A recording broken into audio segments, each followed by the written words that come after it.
ಹಾಗೂ ನನ್ನ ಸಹಪಾಠಿಗಳೇ, ಎಲ್ಲರಿಗೂ ಕನ್ನಡ ರಾಜ್ಯೋತ್ಸವದ ಹಾರ್ದಿಕ ಶುಭೋದಯಗಳು. ಇಂದು ನವೆಂಬರ್ 1, ಈ ವರ್ಷ 69ನೇ ಕನ್ನಡ ರಾಜ್ಯೋತ್ಸವ.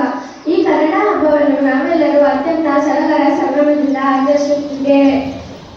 ಇದು ನಮ್ಮೆಲ್ಲರ ಅಸ್ಮಿತೆಯ ಹಬ್ಬ, ಜಾತಿ ಮತ ಧರ್ಮಗಳ ಹಂಗಿಲ್ಲದ ಹಬ್ಬ. ಈ ಸುಂದರ ಸಂಭ್ರಮದ ದಿನದಂದು ನಾವೆಲ್ಲರೂ ಕನ್ನಡ ಉಳಿಗಾಗಿ ಪಟ್ಟಬೇಕಾಗಿದೆ.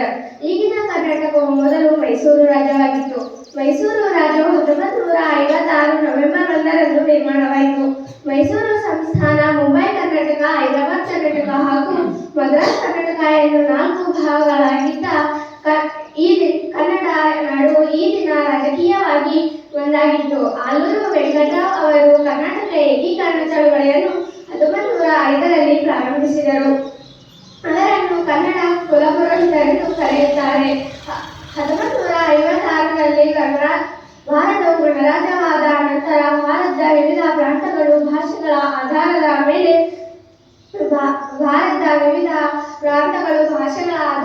ಮೇಲೆ ರಾಜ್ಯಗಳಾಗಿ ರೂಪುಗೊಂಡವು. ಈ ಹಿಂದೆ ರಾಜರ ಆಳ್ವಿಕೆಯಲ್ಲಿ ದಕ್ಷಿಣ ಭಾರತದಲ್ಲಿ ಹಲವಾರು ಸಂಸ್ಥಾನಗಳನ್ನು ಒಳಗೊಂಡಂತೆ ರಾಜ್ಯಗಳು ರೂಪುಗೊಂಡವು. ಮೈಸೂರು ರಾಜ್ಯವು ಕನ್ನಡ ಪ್ರಾಂತಗಳು ಮಾತನಾಡುವ ಸೇರಿ ಮೈಸೂರು ರಾಜ್ಯವು ಉದಯವಾಯಿತು. ಕೆ. ಶಿವರಾಮ್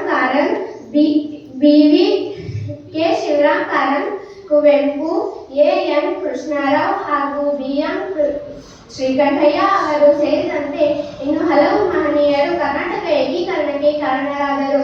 ಕೊನೆಗೆ 1973 ನವೆಂಬರ್ 1ರಂದು ಮೈಸೂರು ರಾಜ್ಯವನ್ನು ಕರ್ನಾಟಕ ಎಂದು ನಾಮಕರಣ ಮಾಡಲಾಯಿತು.